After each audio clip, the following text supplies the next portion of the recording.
may mga balibalita ng namumuong kudeta umano sa Kamara, mga kabunyog sa pangungunaan niya ito ni Sara Duterte, ni Sara at ni Gloria. Yun, ha? Hindi ito hindi ito gawa-gawa lang natin. Balita ito sa Abante, mga kabunyog. Bakit kaya? Bakit parang pumuputok itong balita ng posibleng kudeta para ang maging speaker na ng Kamara ay si Gloria? At ito'y plano umano ni Sara at ni Gloria. Dahil nga umiinit na ang impeachment ni Sara, talagang hindi niya na mapipigilan ito. Wala namang nakuhang TRO sa Korte Suprema. Tuloy na ang hearing proper sa April 14. May subpina na kina Matibag at Puwa. Itong si Puwa, sinubpi na ito dahil sa confidential funds. Ayan. Kapag nag-appear yan si Puwa, gigisahin yan. Gigisahin yan tungkol sa confidential funds.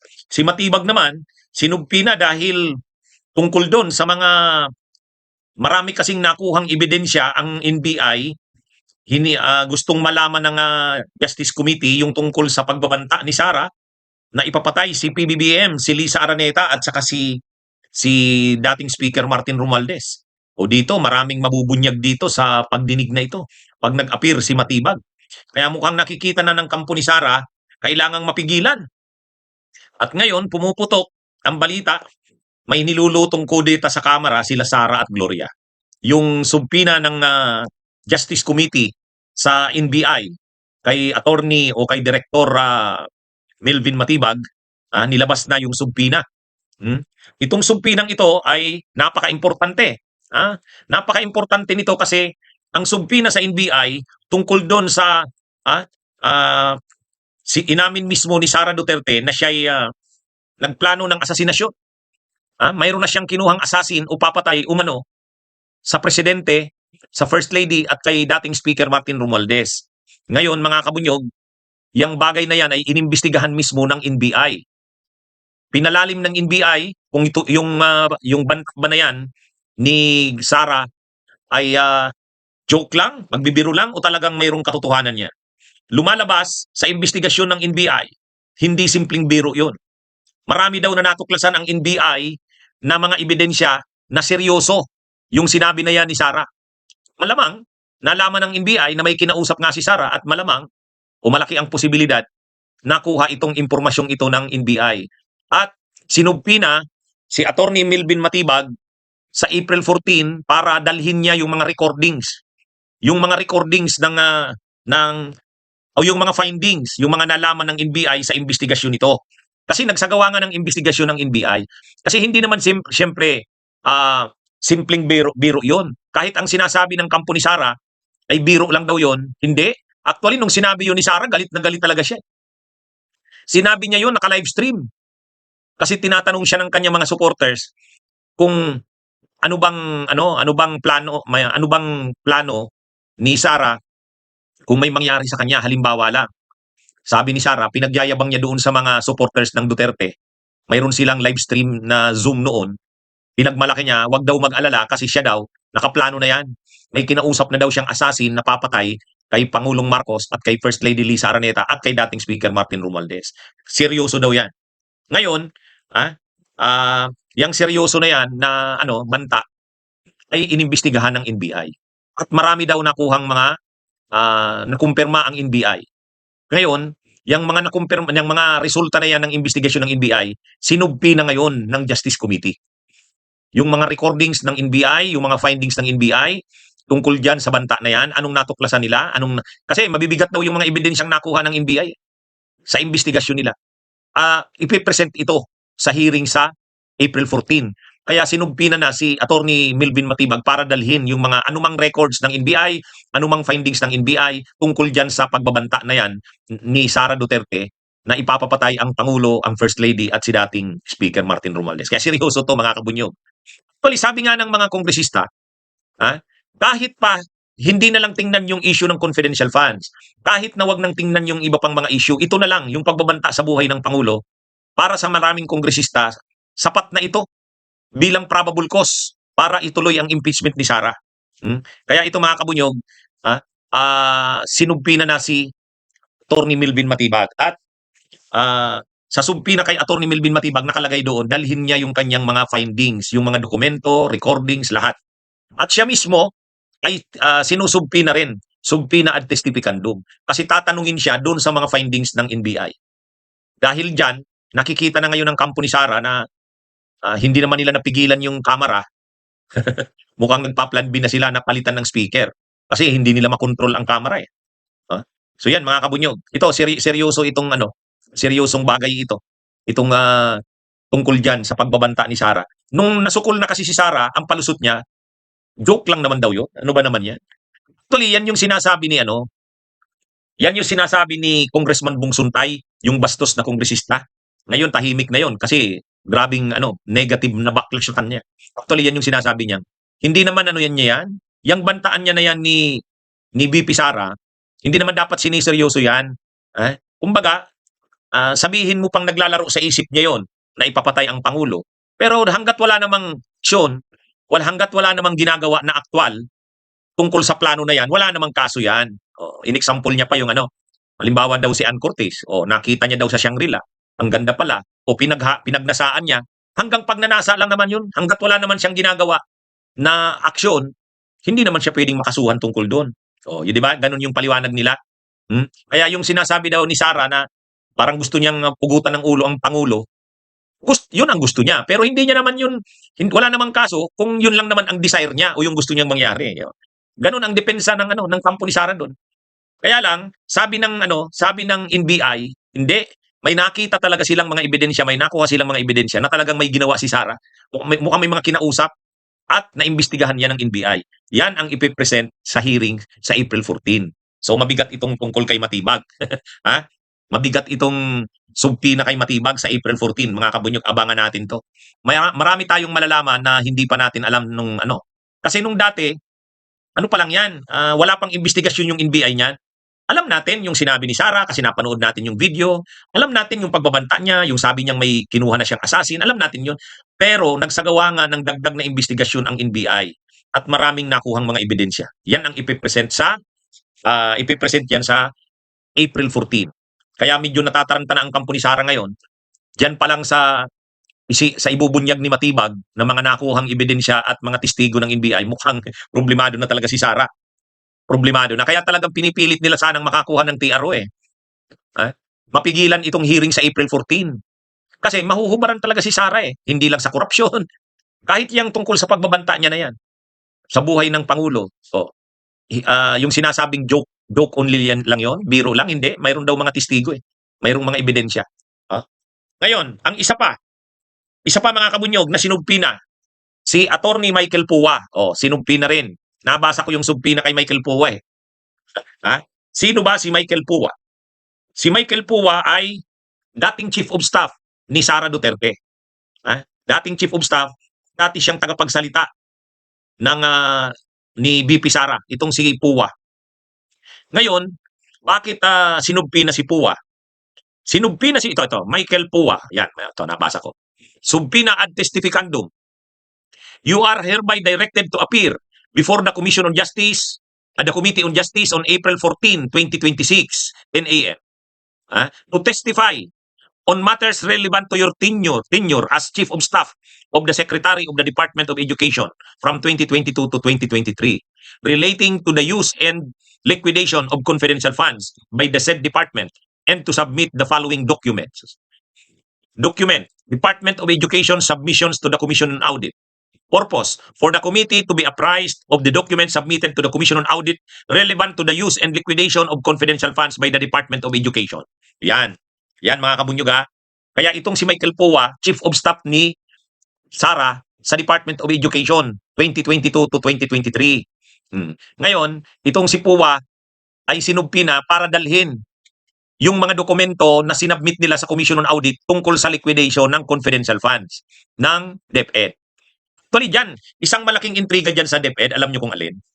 Alam nyo kung alin mga kabunyog? Yung mayroong ilang milyon yun, malaki yun. May activity ang AFP para sa mga youth. Kumbaga yung AFP, mayroon silang activity.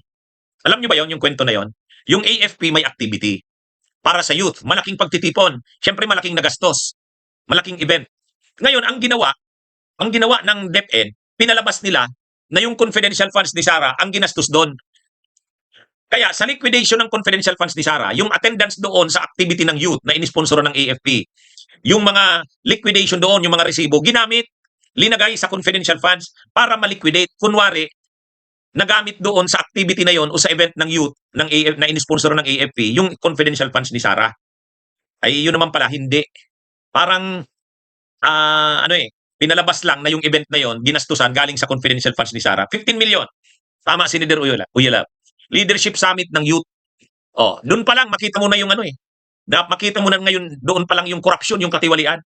Bakit mo kini-claim na yung pera ng confidential funds ng DepEd ginamit doon sa activity ng AFP? Ay ayon sa AFP, ang ginamit doon budget ng AFP, hindi naman galing sa DepEd. Oh, doon pa lang huling-huli na. Isa yan sa itatanong diyan kay Puwa.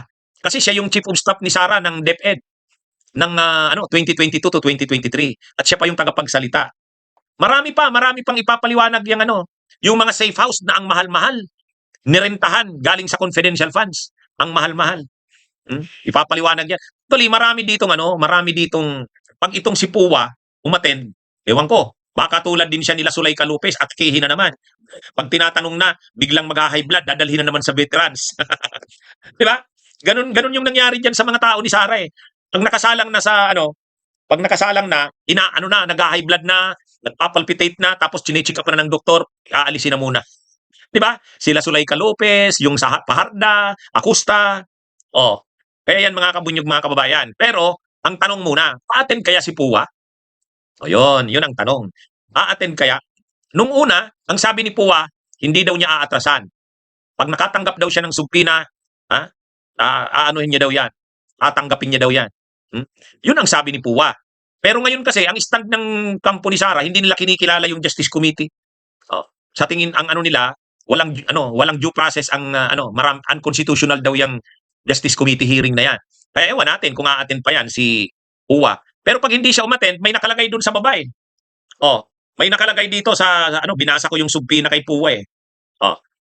Failure to comply with this order is subject to penalty under the law. Yan, patay. Patay. Ano ito? April 7, 2026. Nung isang araw. Kaya lang, ang pwedeng palusot na naman dito ni Puwa, pinadala kasi yung subpina sa Fortune, Narbasa, and Salazar. Baka sabihin na naman ni Puwa, hindi naman ako naka-receive eh. Pinadala kasi sa law office nila Fortune. Anyway, kung hindi pa man yan umattend si Puwa sa April 14, pipilitin yan ng Justice Committee. Kaya hindi niya pwedeng baliwalain yung subpina na yan kasi may warning dito. Failure to comply with this order is subject to penalty under the law. Kukontempt siya, ipapa-aresto yan, parang katulad din yan kay Roque. Sige, abangan natin kung hanggang saan ang ni Puwa. Pero ito? Siya yung pinatawag para magpaliwanag ng confidential funds ni Sara sa DepEd. Ito kasing si Sara Duterte matakaw sa confidential funds eh. Saan ka nakakita? DepEd secretary ka, may confidential funds. Alam niyo mga kabunyog, ang confidential funds sa intelligence funds, tungkol yan sa intelligence gathering. Ang intelligence funds, tungkol yan sa intelligence gathering. Ang confidential funds, national security din. Sa totoo lang, yung mga ISAC, Intelligence Service of the AFP, yung mga NICA, National Intelligence Coordinating Agency, NSC, National Security Council, yung mga ahensya na yan, obvious yan na kailangan talaga niya ng confidential funds at intelligence funds. Pero yung DepEd secretary ka, si Sara Duterte lang ang DepEd secretary na nagkaroon ng confidential funds. Alam niyo kung magkano yung binigay sa kanyang confidential funds noong 2023? 500 million. Tapos si Sara Duterte din lang ang vice president na may confidential funds. Si Leni wala namang confidential funds. Walang confidential funds si Leni. Kasi ano naman paggagamitan mo ng confidential funds? 'Di ba? Ano ka lang naman naghihintay ka lang pag may nangyari sa presidente, papalit ka. O anong role mo? National security? Ay may trabaho ng national security ang presidente. Kaya lang sa totoo lang talaga, yung mga confidential funds na yan ni Sara, binulsa lang naman yan. Kaya nga nang pinapaliquidate kung saan nagamit, ayun na, Mary Grace Piatos. Tapos yung event ng youth sa AFP, niliquidate, kanila daw yun, samantalang hindi naman kanila. Yan yung totoong nangyari dyan. Ngayon, yan ang ipapaliwanag ni Puwa. Yung liquidation nila ng confidential funds ng DepEd. Ngayon, Ewan natin kung a-attend itong si Uwa.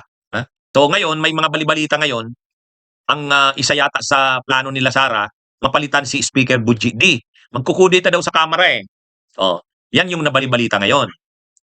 Balita ito sa Abante na may pinaplano daw na kudeta sa Kamara, si Sara saka si Gloria ang nag-uusap para palitan si Speaker Budgie D, ipalit si Gloria. Yan Ano yan, hindi po yan ako sa akin galing. Galing ito sa Abante. Balita ito. Basahin ko yung title ng balita. Mga kabunyog. Ayan Speaker D out, GMA in, kudeta sa Kamara, umuugong. Ngayon po ito. Kudeta sa Kamara, muling umugong, GMA ipapalit kay D, April 9, 2026. Ayan ito kudeta sa Kamara, muling umugong, GMA ipapalit kay D. Yun. Ngayon, sino daw ang nagpaplano? Si Sara. May mga kinakausap ng mga kongresista, Mindanao, syempre pagdating sa Mindanao, ano yan ni Sara Duterte, marami siyang kausap diyan. Saka dun sa Cebu, yung mga kongresista doon. Si Gloria naman, marami din yan mga kausap ng mga kongresista sa Luzon. Nagpaplano daw yung dalawa, mukhang kasi hindi napigilan ng Korte Suprema eh. Hindi naglabas ang Korte Suprema ng TRO. Pag hindi natigil yung impeachment ng Kamara, yung Justice Committee, mahuhubaran talaga si Sara. So ngayon, ang sabi dito sa Abante, nag-uusap si Gloria at saka si Sara para mapalitan si Budgie D. Kasi pag napalitan yung speaker, pag si Gloria na yung speaker, paano na yan? Pwede nang mababago na yan. Hindi na yan matutuloy yung impeachment na yan. Kumbaga, seryoso ito, balita ng ng Abante. Na-monitor daw si Sara at saka si Gloria na may mga meetings, pag-uusap ayon sa Abante At ang pag-uusap na ito ay ang pinaplano sipain si Budgie D bilang speaker tapos ipapalit si Gloria. Bakit? Para mapigilan ang impeachment. Kasi yan pag hindi napigilan yung impeachment, makakarating talaga sa Senado yan. Kumbaga lahat ginagawa ng kampo ni Sara lumapit sana sa Korte Suprema para maglabas ng TRO para hindi matuloy na ang hearing ng Justice Committee. Wala namang linabas na TRO. So ang move ngayon, anya, magpalit na lang ng speaker. Pag si Gloria na ang speaker, ipapatigil niya ng impeachment. Hindi na matutuloy yan. Kaya lang ang tanong, makuha naman kaya nila yung required na bilang 160 ang kailangan daw na na kongresista. 160. Kaya lang ang sabi sa balita, binasa ko yung balita ng Abante, 30 pa lang ang kukumbinsi ni Gloria at ni Sara. 30 pa lang daw. 30 pa lang. Pero ang sabi naman, nagsisimula pa lang. So, wag din natin maliitin tong dalawang to. Alam nyo, dyan nagkamali si dating Speaker Pantaleon Alvarez. Nung panahon si Alvarez, ang akala niya dahil malapit siya sa presidente kay Digong, hindi siya matatanggal. Minaniobra siya ni Gloria sa ni Sara. Pagkatapos nalaman na noon ni Pantaleon Alvarez, mayroon ng bilang mayroon ng sapat na bilang si Gloria. Siyempre, gumalaw si Sara. Hanggang si Digong, nung tinanong kung anong stand, ayaw niya nang makialam. Sabi niya, wala na akong magagawa dyan. Hindi ko yan mapigilan ng anak ko na yan. Sinong naging speaker ng Kamara noon? Si Gloria. Sinong nagmaniobra? Si Gloria at saka si Sara. Sinong sinibak nila, pinalitan? Si Pantaleon Alvarez.